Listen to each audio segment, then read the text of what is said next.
Comment ils vont? C'est la course de qui ce week-end? C'est la course de Ferrari. Et j'avoue, je sais pas trop si je me réjouis ou si j'ai peur. Après tu me diras, ils peuvent pas vraiment faire pire que le week-end dernier. Ils sont sous pression de fou. On va évoquer ça dans cette preview. Let's go. Ce week-end, c'est le Grand Prix d'Italie, ça parle de changer la F1, Ferrari roule sous pression à domicile, Isaac est dans toutes les bouches, Lando Norris n'a plus le choix. Avant cette dernière course européenne de la saison, on a quelques sujets sympas à traiter. Allez, on en parle. Si t'aimes ce qu'on fait sur la chaîne et que tu veux nous envoyer de la force, abonne-toi, laisse-nous un grand pouce levé et profite de la vidéo. Encore merci à toutes celles et tous ceux qui sont abonnés, c'est grâce à vous qu'on peut faire tout ça. Bonne vidéo.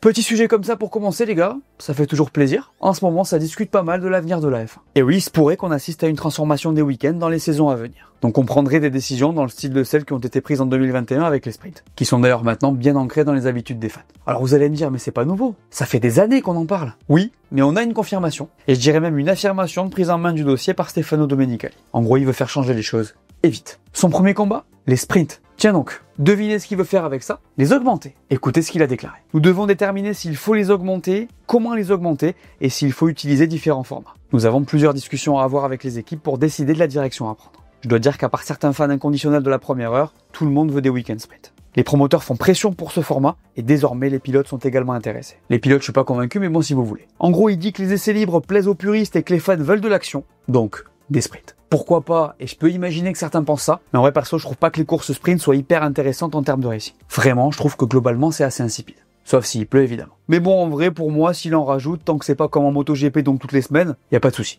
Il y en a déjà 6, tu peux augmenter, ça changera pas grand chose à mes yeux. Donc pour les sprints, à la limite, t'en fais plus que 6, bon ça va. Mais le truc, c'est qu'il n'y a pas que ça. Votre pote, là, il revient en force avec les grilles inversées. Ce sujet, je pensais qu'on l'avait classé. Le pire, c'est qu'en vrai, les gars, et j'ai déjà parlé de ça, perso, je suis pas contre tant qu'on ne fait ça que sur les sprints, et qu'on fait en sorte que ça ne nuise pas au championnat. En gros, tant qu'il y a une équité sans faille dans le système, pourquoi pas. Là, pour le coup, ça pourrait ajouter du piment, parce que je vous l'ai dit, perso, les sprints, je trouve ça pas incroyable. Pour finir, ça parle aussi de réduire la durée des grands prix, et là j'avoue pour le coup je suis pas du tout d'accord. Il justifie ça par le fait que la nouvelle génération ne supporte pas le contenu long. À un moment donné c'est une course de F1, ça va, c'est pas non plus un film de 3 heures. Et encore il y a des films de 3 heures qui sont extraordinaires. Donc les sprints ok, les grilles inversées pourquoi pas, mais réduire la durée des grands prix les gars faut pas abuser. C'est un grand non. Bref voilà, c'était un petit point actu comme ça, vous me donnerez vos avis en commentaire.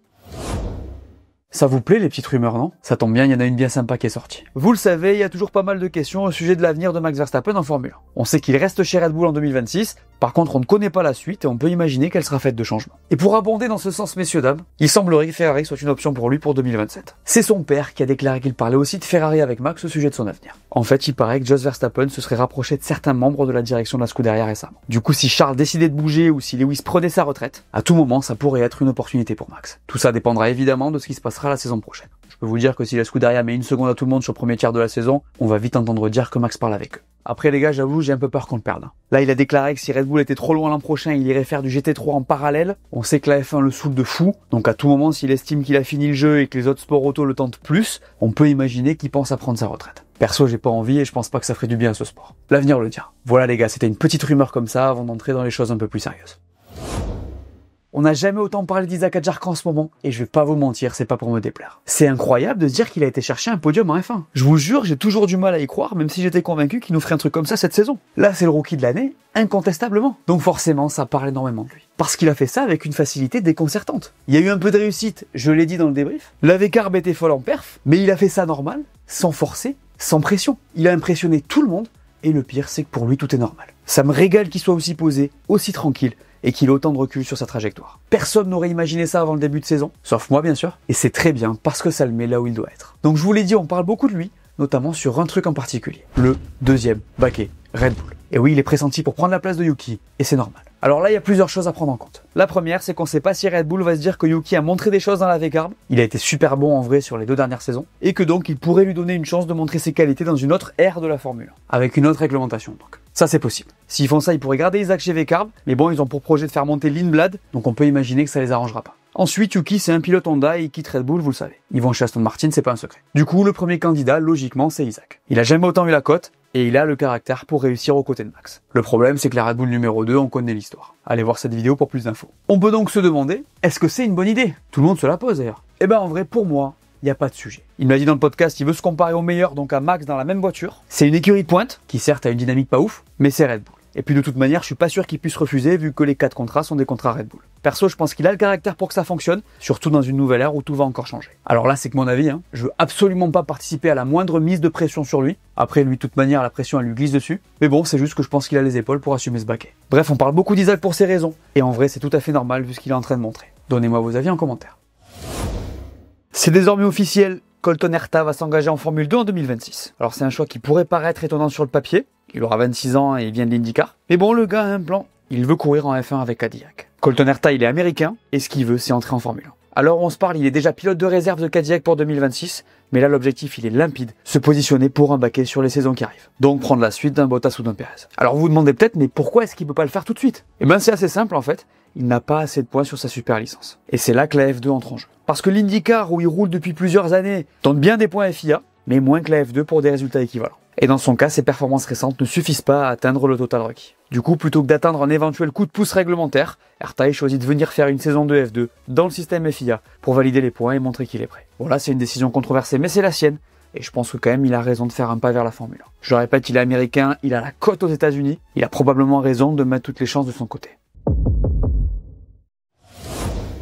Lando Norris sera sous pression à Monza, évidemment. Zandvoort, ça s'est pas bien passé pour lui. Vous l'avez vu, il a abandonné sur casse mécanique. Donc ce week-end à Monza est primordial pour relancer la dynamique. Je vais pas passer par 4 chemins. Il doit aller chercher la victoire. Un point, c'est tout. Parce que le championnat, il se joue aussi là, les gars. Il va y en avoir plusieurs avant la fin de l'année, mais on est dans une sorte de money time, qu'on le veuille ou non. 34 points d'écart à 9 courses de la fin, c'est quand même très problématique. Alors Lando, il a rien à se reprocher, Il était P2 collé à son coéquipier, c'est hors de son contrôle complet, c'est pas de sa faute si l'écart avec son coéquipier a pris 18 points en un claquement de doigts. D'ailleurs, on se demandait d'où ça venait, apparemment c'est bien McLaren le problème. Ils ont déclaré que ça venait de leur châssis, et pas du moteur Mercedes comme on aurait pu l'imaginer à la base. Ce qui est quand même problématique quand t'as 2 pilotes qui jouent le titre mondial. Ceci étant dit, je pense qu'il faut qu'on reparle du championnat, les gars, parce qu'on se demande si c'est cuit et c'est normal. Au moment où on se parle, il reste 249 points à distribuer en comptant les sprints, et donc l'écart est de 34 points. Ce qui fait, je l'ai dit dans le débrief, une victoire de 25 points, plus 9 points. Les gars, on va se le dire, 9 courses, c'est énorme. Vous m'auriez dit ça à 4 grands prix du terme, j'aurais tiqué, mais là pour Lando, on est encore dans les temps. Juste pour faire le calcul comme ça, si jamais il gagne toutes les courses, y compris les sprints, et qu'Oscar termine deuxième, il reprendra 63 points à son coéquipier. Et je vous dis ça sans prendre en compte les possibles écarts plus grands, incidents de course ou problèmes de fiabilité. Donc tranquille les gars, on a le temps. En fait, pour moi, maintenant, Oscar est clairement le favori. Il était déjà en soi de par sa gestion et sa régularité sur les week-ends, si on est honnête, et là, il l'est aussi au niveau mathématique, ce qui est conséquent. Par contre, encore une fois, tout est possible pour Lando. Il peut encore y avoir des problèmes de fiabilité, des DNF, des gros écarts. Si loin de la fin de saison, je suis pas inquiet. D'ailleurs, en vrai, avec cette avance, il est possible que la pression change de camp. Ça peut aller dans un sens comme dans l'autre, mais Lando peut aussi lâcher ses coups et arrêter de faire ses petites erreurs. C'est d'ailleurs ce qu'il a dit, et en vrai, je trouve que sa réaction a été assez constructive et intéressante. Il a pas blâmé l'équipe, il a été objectif, et il a dit qu'il se concentrait sur la prochaine course. En vrai, comme je l'ai dit, tout peut arriver. Par contre, ce qui est vrai, c'est qu'il a plus le droit à l'erreur et ça commence au week-end. On gardera un œil sur lui.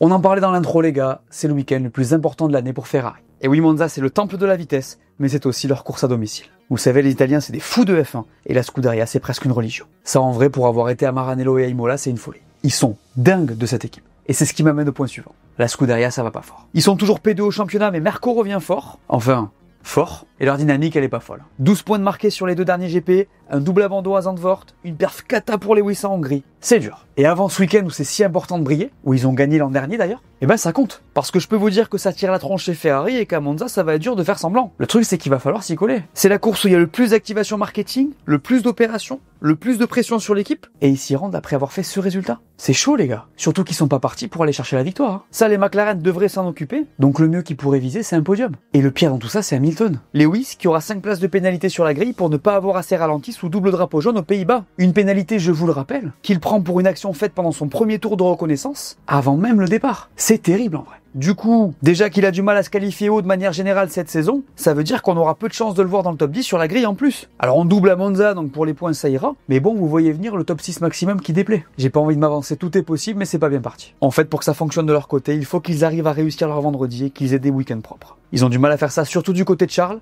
Lewis, lui, a d'autres soucis. Même si sur ce sujet-là, ça me semble être plus hors piste que sur la piste. En vrai, son week-end hollandais avant l'erreur, il est assez prometteur malgré les apparences. Il y avait une progression claire, c'est aussi pour ça que son erreur l'a mis en PLS. En tout cas, ils vont arriver à Monza en essayant de trouver des réponses, mais surtout en espérant arriver à briller devant leur public. On va prier pour que ça fonctionne. Bon, j'avoue, j'ai abusé sur la dernière prédiction, les gars. Lewis sur le podium, j'ai presque envie de m'excuser. C'est limite si je vais porter l'œil vu ce qu'il s'est mangé. Désolé. On recommence ce week-end évidemment. Le sponsor de cette vidéo, comme d'habitude, c'est Winamax. Et aujourd'hui, Jean-Michel Prédiction te propose tout simplement la meilleure offre qui existe sur la F1 en France. Winamax et Jean-Michel Prédiction, maintenant tu connais, c'est imbattable. Tu cliques sur le lien en description et c'est là que la régalade arrive. Winamax te rembourse ton premier pari en cash s'il est perdant dans la limite de 100 € et t'offre un bonus de 10 € supplémentaires en cash aussi avec le code Lucas10. Donc par exemple, tu crées ton compte, tu déposes 100 balles en entrant le code Lucas10 pour toucher les 10 € de bonus, tu places ton premier pari et s'il est perdant, Winamax te rembourse dans la limite de 100 €. C'est valable pour la F1, le foot, le tennis, ce que tu veux. Vous l'aurez compris, ça aide beaucoup la chaîne, donc pour ceux qui avaient envie de parier et qui se sont inscrits, merci beaucoup. Évidemment, je vous mets tous les liens en description. Et ce week-end, je vois bien un pilote rebondir. Un mec qui tirait la tronche à mort à la fin du Grand Prix des Pays-Bas. Logiquement d'ailleurs, puisqu'il avait fait un gros DNF. Un pilote qui va voir sa dynamique reprendre de plus belle en Italie. Messieurs, dames, à Monza, c'est Lando Norris qui va s'imposer. Vous l'aurez entendu ici en premier. En vrai, cette année, à chaque fois qu'il a été dans le match, j'ai annoncé vainqueur et il a gagné. J'espère que ça lui portera encore chance cette fois. Les codes, c'est comment? Alors, pour la victoire, les deux McLaren sont toujours très proches, loin devant Max et la première Ferrari. Et pour le podium, les bookmakers plébiscitent Max devant Charles et George Russell. Je te rappelle que si t'es pas majeur, tu n'es pas concerné, et que pour gagner de l'argent, le mieux c'est de trouver un travail. La semaine dernière, je vous avais demandé de me faire vos meilleures prédictions, et vous l'avez fait. Il y a Noah Skyn qui a été hyper bon. Grosse dinguerie d'Adjar, je te le dis. À ce niveau-là, t'as une boule de cristal, frérot, je sais plus quoi te dire. Il y a Dédark aussi qui a régalé. Piastri P1, Norris DNF. Messieurs, dames, je vous rappelle que dans chaque preview, j'affiche 2 prédictions que vous faites en commentaire, et qu'à la fin de l'année, je fais gagner un gros cadeau sur un tirage au sort fait parmi les commentaires affichés. À vos claviers. Tu me fais ta prédiction?